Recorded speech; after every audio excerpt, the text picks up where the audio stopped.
উজনিত এতিয়া মিয়া খেদাৰ যুঁজ, উজনিত এতিয়া খিলঞ্জীয়াৰ অস্তিত্ব ৰক্ষাৰ যুদ্ধ চলিছে। তাৰ মাজতে মই বিশেষ দৃশ্য দেখুৱাইছোঁ। মই এই প্ৰতিবেদনত মই দুজন ব্যক্তিক মই দেখুৱাই ল'ব বিচাৰিছোঁ। কেইদিনমানৰ পৰা আপুনি যেতিয়া সামাজিক মাধ্যমত যেতিয়া আপুনি মোবাইলটো খুলিব বা আপুনি বিভিন্ন চেনেলত আপুনি দেখিব বা সংবাদ মাধ্যমৰ বিভিন্ন বাতৰিত আপুনি দেখিছে যে নিশা হ'লে তেওঁলোকে মিয়া বিচাৰি যায়। গোলাঘাট জিলাৰ বিভিন্ন অঞ্চলত মিয়াক তেওঁলোকে সকিয়নি দিয়ে যে উজনি অসম এৰিব লাগে, এনেধৰণৰ সকিয়নি দিয়ে।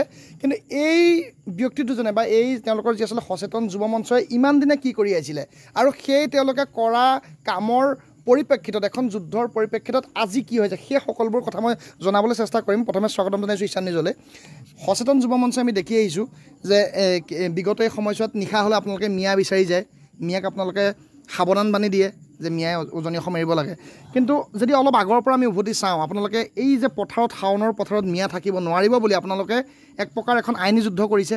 বিভিন্ন সময়ত বিভিন্ন গাঁৱলৈ আপোনালোকে কাগজে পত্ৰই যুদ্ধ কৰিছে বা যিসকল লোকে মিয়া ৰাখি আজি অত বছৰে খেতি কৰি আছিলে তেওঁলোকক আপোনালোকে সাৱধান বান্ধি দিছে, যাৰ পৰিপ্ৰেক্ষিতত তেওঁলোকে এইবছৰ মিয়া অনা নাই আৰু যাৰ বাবে লাভৱান হৈছে আমাৰ খিলঞ্জীয়া মিচিং জনগোষ্ঠীয় যিসকল সহোদৰ আমাৰ ভাই ভনী।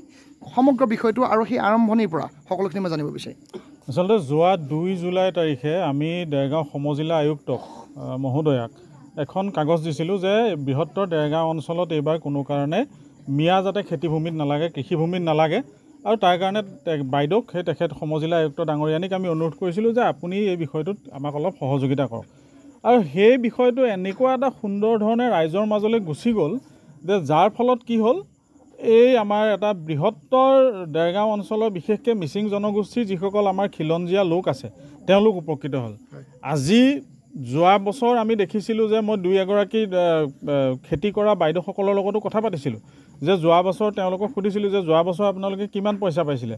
কৈছে যে যোৱা বছৰ আমি 3,000 পৰা 4,000 টকা পাইছিলোঁ আৰু এই বছৰ তেওঁলোকে 15,000 টকাৰ ওপৰত পাইছে।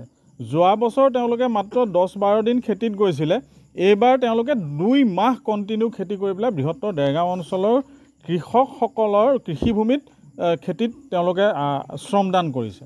আৰু ইয়াৰ ফলত এই যিটো যুঁজ, এই যুঁজখন আচলতে চিঞৰ বাখৰৰ মাধ্যমেৰে নহয়, কৰ্ম সংস্কৃতিক আগুৱাই নিয়াৰ যুঁজ। কেইবাখনো গাঁৱত আপোনালোকে যি খবৰ লৈছিলে যে সেই গাঁওসমূহত মিয়াক ৰাখি পেলাই খেতি কৰা হয়, সেই গাঁওসমূহত আপোনালোকে কেনেকৈ তেওঁলোকৰ লগত যোগাযোগ কৰিছিলে বা তেওঁলোকৰ পৰা কেনেকৈ মিয়া আঁতৰাই ৰাখিছিলে সেই কথাখিনি অকণমান যদি জানিব। গাঁও প্ৰধানৰ সহযোগত সেই ব্যক্তিসকলে যিসকলে আজি 5-6 বছৰে ঘৰতে মিয়া ৰাখি খেতি কৰিছিলে তেওঁলোকক আমি কাগজ দিছিলোঁ। সচেতন যুৱ মঞ্চৰ তৰফৰ পৰা তেওঁলোকক আবেদন জনাইছিলোঁ যে এইবছৰ আপোনালোকে আমাৰ থলুৱা কৃষকসকলক লৈ পেলাই খেতি কৰক। আৰু তাৰ ফলস্বৰূপে আজি এই প্ৰচেষ্টা আমি প্ৰায় 5-6খন গাঁৱত কৰিছিলোঁ আৰু সেই বিষয়বোৰ ইমানেই বেছি স্প্ৰেড হৈ গৈছিল যে তাৰপিছতে মই কৈছোঁ কি যে বৃহত্তৰ দেৰগাঁও অঞ্চলৰ 98% কৃষিভূমিত এইবাৰ মিয়া নমা নাই। 2% ক'ৰবাত ইফাল সিফাল হৈছে, চব পথাৰততো আমি খবৰ ৰাখিব পৰা নাই, কিন্তু 98% এটা এটা বহুত ডাঙৰ ছাকচেছ আমাৰ বাবে। নিশ্চিতভাৱে আৰু এখন চিনাকি মুখ মই ইতিমধ্যে কৈছোঁ যে কেইদিনমানৰ পৰা আপোনালোক খুব চৰ্চাত আছে যে আপোনালোকে নিশা হ'লে মিয়া বিচাৰি যায়, ভাড়াঘৰত মিয়াক বিচাৰি যায়, মিয়াক আপোনালোকে উজনি অসম এৰিবলৈ কয় নিশাৰ ভিতৰতে। কিন্তু তাৰ পূৰ্বৰ যিখিনি কথা সেইখিনি কথা কিন্তু কোনো নাজানো। মই সেই কথাখিনি আজি জানিব বিচাৰিছোঁ যে আপোনালোকে আজি দীৰ্ঘদিন ধৰি যিসমূহ পথাৰত মিয়াই খেতি কৰি আছিলে সেই পথাৰসমূহত মিয়া আপোনালোকে নামিবলৈ দিয়া নাই বা মিয়াক সেই পথাৰৰ পৰা নিষিদ্ধ কৰিছে, গোটেই কামখিনি কেনেকৈ আৰম্ভ কৰা হৈছিলে? হয়, আচলতে আমাৰ এইটো এটা যুটীয়া প্ৰচেষ্টা। এইটো এজন মানুহ বা দুজন মানুহৰ বুলি নহয় পেলাই আমাৰ যিখিনি কাৰ্যকৰ্তা আছে সকলোৰে সহমতত আমি প্ৰথম সিদ্ধান্ত লৈছিলোঁ যে প্ৰথমতে আমি ভাতেৰে মৰা বুলি কয় যিটো, নহ'লে এনেই মানে সংগঠন কৰি পেলাই আঙুলি টোৱাবলৈ মানুহে সুবিধা পায় যে কোনে কাম কৰিব, আৰু এইটো বদনাম প্ৰায়ে দেখা যায় যে আমাৰ মানুহে কাম নকৰে। সেইটো কাৰণে আমি প্ৰথমতে কৰ্মজীৱী যিখিনি মানুহ সেই মানে গ্ৰাছ লেভেলটোৰ পৰা আমি কাম আৰম্ভ কৰিছোঁ আৰু আমি যথেষ্ট উপকৃত হৈছোঁ। আৰু আমাৰ মিচিং যি ভাই ভনী আছে, আমাৰ চাহ বাগানৰ যিখিনি ভাই বন্ধু আছে, আমাৰ বাকী যিখিনি আমাৰ ভূমিপুত্ৰ আছে, আমাৰ খিলঞ্জীয়া মানুহ আছে, আমি সকলোকে ধন্যবাদ জ্ঞাপন কৰিছোঁ। নিশ্চিতভাৱে মই সচেতন যুৱ মঞ্চৰ ব্যক্তিসকলৰ মন্তব্য মই শুনালোঁ। মই মিচিং যিসকল আমাৰ অধ্যুষিত অঞ্চলৰ ভাই ভনী আছে বা ব্যক্তি আছে তেওঁলোকৰ সৈতে কিছু মন্তব্য মই ল'বলৈ চেষ্টা কৰিম। আগৰ যিটো পৰিৱেশ সেই পৰিৱেশটো সলনি হৈছে। পথাৰত এবাৰ মিয়া নাই, তাৰ পৰিৱৰ্তে আপোনালোকৰ মিচিং জনগোষ্ঠীয় লোকসকলে এবাৰ কাম কৰিবলৈ সুবিধা পাইছে বুলি আপোনালোকেও কৈছে বা তেওঁলোকেও কৈছে। কেনেকুৱা পৰিৱেশ হৈছে? অলপ হ'লেও সলনি হৈছে নিশ্চয়কৈ। খুবেই আনন্দিত এইটো ক'ব পাই। এতিয়া মিয়াই আগতে মিয়াই কাম কৰিছিলে, এতিয়া মিয়াক খেদিছে।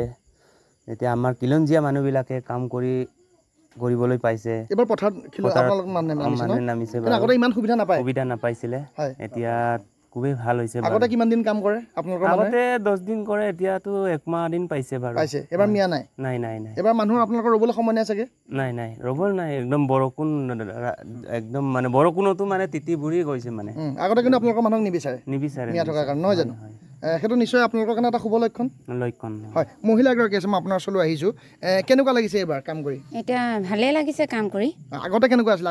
আগতে মানে আমি 1 সপ্তাহ পাওঁ, 2 সপ্তাহ পাওঁ, এতিয়াতো 2 মাহ আমি পাই আছোঁ। এতিয়া মানুহ নাই কাম কৰিবলৈ চাগে? কাম কৰে, মিয়া কেইটা নথকাৰ কাৰণে আমি কাম কৰিব পাৰিছোঁ। হয়, এবাৰ কেনেকুৱা লাগিছে? ভাল লাগিছে? ভাল লাগিছে। আৰু উপাৰ্জনো এবাৰ নিশ্চয় ভাল হৈছে? উপাৰ্জনো নিশ্চয় ভাল হৈছে বাৰু। হয়, এতিয়া যিহেতু শাওনৰ পথাৰত এবাৰ মিয়া নামিব নোৱাৰিলে, আপোনালোকে কাম কৰিবলৈ সুবিধা পালে, আঘোণৰ পথাৰখিনি কেনেকৈ আপোনালোকে আশা কৰিব? আমি আঘোণৰ পথাৰতো মিয়া নালাগে আৰু আমাৰ মানুহে মানে যিটো আমি চাকৰি বাকৰি নাই, এইবিলাক মানুহকে ল'ৰা ছোৱালীক পঢ়া শুনা কৰিব লাগিব বা খেতি পথাৰ কৰি আমি খাব লাগিব। ল'ৰা ছোৱালীটো সৰু হৈ আছে, এইবিলাক কাম কৰি আমি ল'ৰা ছোৱালীক ডাঙৰ মানুহ হ'ব লাগিব। যদি মিয়া থাকে আমি ক'ত কাম কৰিবলৈ যাম? কিন্তু এইবাৰ অলপ পৰিৱেশটো সলনি হৈছে নহয়? ভাল লাগিছে এইবাৰ, বহুত ভাল লাগিছে। হয়, নিশ্চিতভাৱে এয়া খিলঞ্জীয়া যিসকল আচলতে মিচিং জনগোষ্ঠীয় লোক আছে, সেইসকলৰ মন্তব্য মই শুনালোঁ। আচলতে পৰিৱেশটো সলনি হৈছে। যিসমূহ পথাৰত, দেৰগাঁৱৰ বা গোলাঘাট জিলাৰ বিভিন্ন পথাৰত মিয়াৰ দপদপনি চলিছিলে, সেই মিয়াৰ দপদপনি এইবাৰ নাই। আৰু এইবাৰ শাওনৰ পথাৰত খিলঞ্জীয়া লোকসকল নামিবলৈ সুবিধা পাইছে। নিতান্তই এয়া কিন্তু গৌৰৱৰ কথা, আৰু যাৰ বাবে আচলতে আপুনি ধন্যবাদ দিবই লাগিব সচেতন যুৱ মঞ্চৰ যি আচলতে প্ৰচেষ্টা। মই শেষত আপোনাৰ বক্তব্যৰ মই প্ৰতিবেদনটো শেষ কৰিম। কেনেকুৱা ধৰণৰ পৰিকল্পনা আছে? চাওক, আমি এটা কথাই কৈছোঁ যে অৰ্থনৈতিক বৰ্জন। আমাৰ মূল কথাটো হ'ল যে অৰ্থনৈতিক বৰ্জন কৰিব লাগে, আৰু এখেতসকলক অৰ্থনৈতিকভাৱে বৰ্জন কৰিব পাৰিলেহে অসমৰ জাতিৰ ভৱিষ্যত সুৰক্ষিত হ'ব, অসমীয়া ভৱিষ্যত সুৰক্ষিত হ'ব, যদি আমি অৰ্থনৈতিকভাৱে তেওঁলোকক বৰ্জন কৰোঁ। 1 নম্বৰ কথা।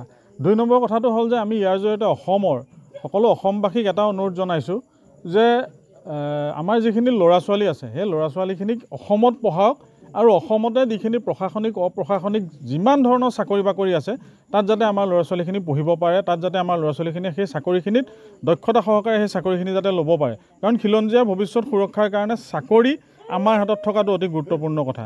আৰু ফেৰীৱালাই হওক, ৰিক্সাৱালাই হওক, মাছৱালাই হওক, চুলিৱালাই হওক, বজাৰ কৰোঁতে আমি সজাগ হ'ব হ'ল যে আমি কাৰ বজাৰ, কাৰ অৰ্থনৈতিকভাৱে কাক আমি লাভান্বিত কৰিছোঁ, সেই বস্তুখিনি চাব লাগে। প্ৰত্যেক অসমীয়াই এইটো চাব লাগে।